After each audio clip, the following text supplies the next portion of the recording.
देखो क्वेश्चन क्या बोला है। पहला नंबर 15.625 का घनमूल क्या होगा।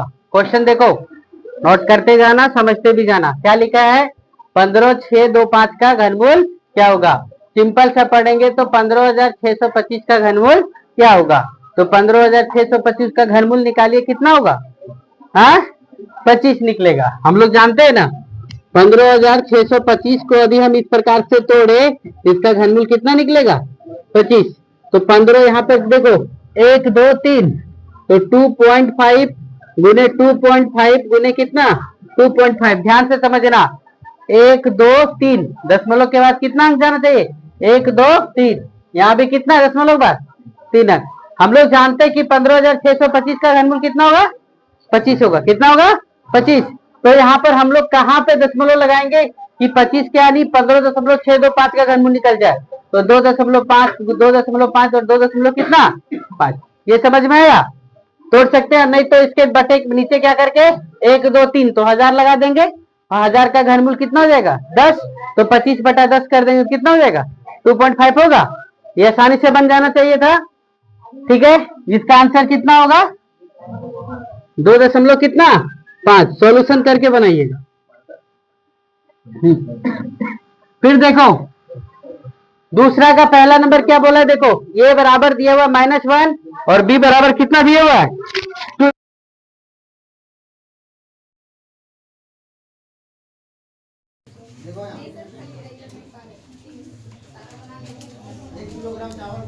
फिर देखो ये तीसरा नंबर क्या दिया हुआ है, ए का पावर बी प्लस कितना दिया हुआ है? बी का पावर ए। ए का पावर बी प्लस कितना दिया हुआ है? बी का पावर ए। तो इसको कैसे बनाएंगे? -1 का पावर 2 प्लस कितना? 2 का पावर -1, यानी 1 प्लस कितना? 1/2। इसका भिन्न का जोड़ करेंगे तो कितना हो जाएगा? देखो तो 2 प्लस 1 यानी कितना? 3/2। ये तीसरा का आंसर हो गया, ये पहला का आंसर हो गया, ये आपका क्यों का दूसरा का आंसर हो गया। इसी प्रकार से ए का पावर बी माइनस बी का पावर कितना दिया हुआ? ए। तो बना सकते हैं क्या? देखो ए का पावर बी यानी -1 का पावर 2 माइनस कितना? बी का पावर ए यानी 2 का पावर कितना दिया हुआ? -1। तो ये 1 हो गया, माइनस कितना? 1/2। तो 1 में से 1/2 जाएगा, कितना बचेगा? 1/2। तो ध्यान से देख लो, इस प्रकार का क्वेश्चन पूछेगा, एगो जरूर पूछेगा, चारों में से एगो कंफर्म रहेगा, ऐसा श्योर है। फिर यहाँ पर देखो तीसरा नंबर क्वेश्चन बोला है 2x + 3 बराबर कितना दिया हुआ? 2 है। तो x का मान क्या होगा? बना सकते हैं? देखो जरा इसको, 2x + 3 बराबर कितना दिया? 2। तो x का मान कितना होगा? 2x + 3 बराबर कितना दिया हुआ? 2। अब देखो दोनों का आधार क्या है? सेम है। दोनों का आधार क्या है? तो पावर भी क्या होगा? सेम होगा। तो ये क्या हो जाएगा? x + 3 बराबर कितना हो जाएगा? x + 3 कुछ नहीं, पावर तो कितना? 1। तो x + 3 बराबर कितना? 1।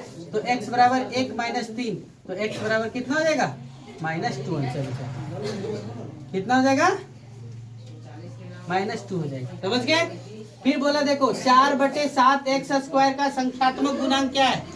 संख्यात्मक गुणांक क्या है? तो संख्या में क्या गुना है? 4 कितना है? 4/7। ये आंसर बना सकते हैं। फिर देखो 2/3 का गुणन वैध क्रम क्या होगा?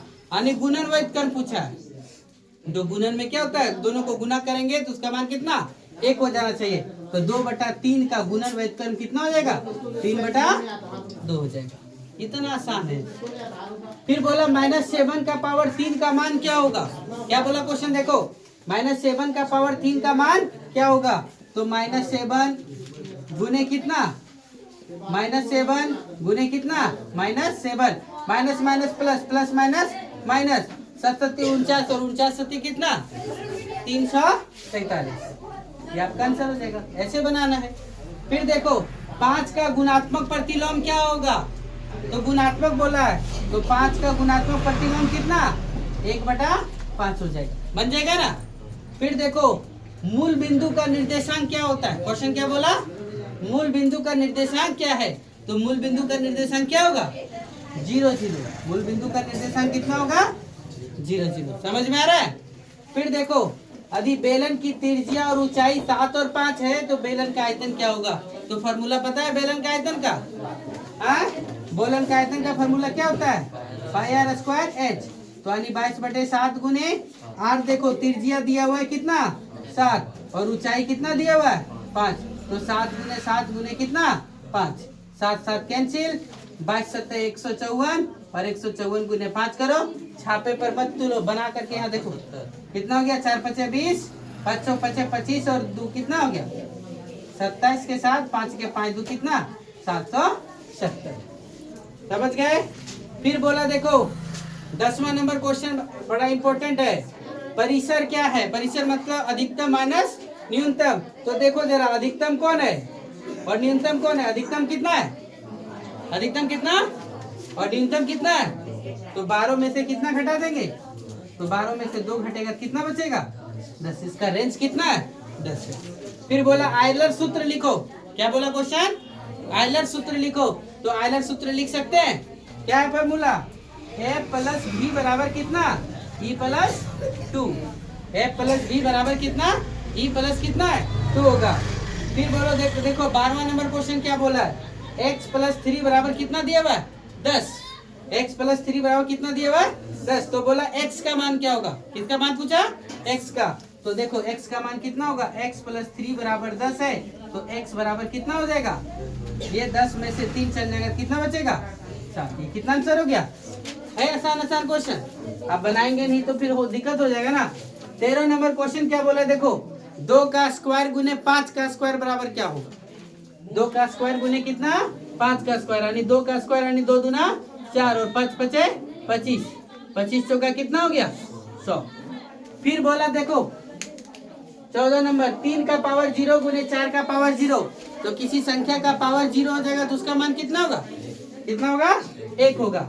और 5 का पावर 1 तो 5 का कितना हो गया? क्लियर? फिर देखो 15 नंबर क्या बोला? 1 दर्जन केले का मूल्य कितना? 60 रुपया। तो 600 रुपया में कितना केला मिलेगा? है? तो देखो यहाँ पे हम लोग को क्या निकाल लेना पड़ेगा? 60 केला का दाम कितना? 12 केला का दाम कितना? 60 रुपया। तो 1 केला का दाम कितना? 5 रुपया। तो 600 रुपया में कितना मिलेगा? तो 600 बटे 5 तो भागा दे दो, कितना हो गया? 120। हल्ला नहीं करो, बोल रहे ना। फिर देखो 16 नंबर क्या बोला है? 75 पैसा का 2 रुपया के साथ अनुपात निकालो। 75 पैसा का किसके साथ? 2 रुपया के साथ। तो देखो 75 पैसा का तो 75 पैसा हो गया और 2 रुपया बराबर कितना पैसा? 2 रुपया बराबर कितना पैसा? 200 पैसा। तो 75 अनुपात कितना हो गया? 200। तो 25 दिया 75, 25 अठी कितना? 200। तो कितना हो गया अनुपात में?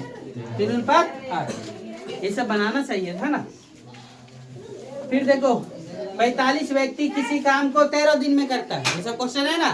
45 व्यक्ति किसी काम को कितना दिन में? 13 दिन में। तो उसी काम को 39 व्यक्ति कितने दिन में करेगा? तो क्या लिखा है देखो 45 व्यक्ति किसी काम को कितना? 13 दिन में। तो उसी काम को 39 व्यक्ति कितना दिन में करेगा? तो x का मान निकाल लेना है। तो देखो 13 या 39, 3 से काटो तो कितना हो गया? 15। तो x बराबर कितना? 15 दिन में। फिर बोला 40 का कितना प्रतिशत 16 है? 40 का कितना प्रतिशत क्या है? 16 है। तो 40 का कितना प्रतिशत 16? तो 40 का x बराबर x बटे 100 बराबर कितना हो गया? 16।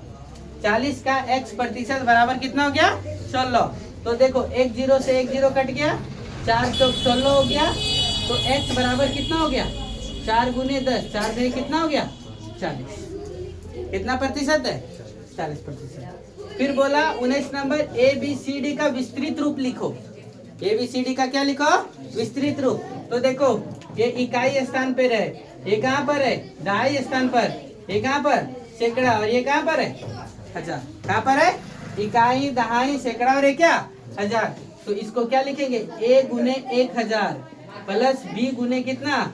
100 प्लस C गुने कितना? 10 प्लस D गुने कितना? 1। ये आपका आंसर है। फिर 20 नंबर बोला सबसे छोटी पूर्ण संख्या कौन है? तो सबसे छोटी पूर्ण संख्या कौन है? हाँ? सबसे छोटी पूर्ण संख्या कौन है? हाँ? नहीं, पता चल रहा है। सबसे छोटी पूर्ण संख्या कौन है? 0 है। सबसे छोटी प्राकृत संख्या कौन है? 1। सबसे छोटी प्राकृत संख्या कितना है? अब आपसे क्वेश्चन 22वां नंबर बोला, देखो एक घड़ी का अंकित मूल्य कितना दिया हुआ है? 2000 रुपया। इस पर 10% बट्टा दिया जाता है, तो विक्रय मूल्य कितना होगा?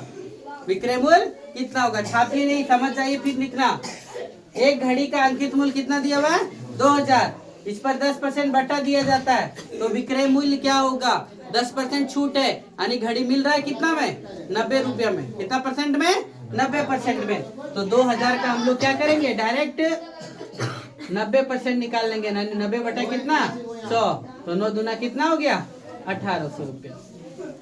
समझ गए? फिर देखो 500 का 5% वार्षिक ब्याज की दर से 2 वर्ष का चक्रवृद्धि ब्याज कितना होगा? निकालना होगा, आप लोग निकाल लेंगे। वर्ग अंतराल 20 से 30 का वर्ग चिन्ह क्या होगा? तो वर्ग चिन्ह क्या होगा? 20 और 30 को जोड़ दीजिए और जोड़ करके 2 से क्या कर दीजिए? भागा दे दीजिए। तो 20 प्लस कितना? 30 बटे 2, यानी 50 बटे 2 बराबर कितना हो गया? 25। 2 सिक्के को एक साथ उछाला गया तो हमें कुल कितने परिणाम प्राप्त होंगे? जब 2 सिक्के को एक साथ उछाला गया तो कितना परिणाम प्राप्त होगा? 4 परिणाम प्राप्त होगा। कितना होगा? 4। समझे? चलो नोट करो फटाफट।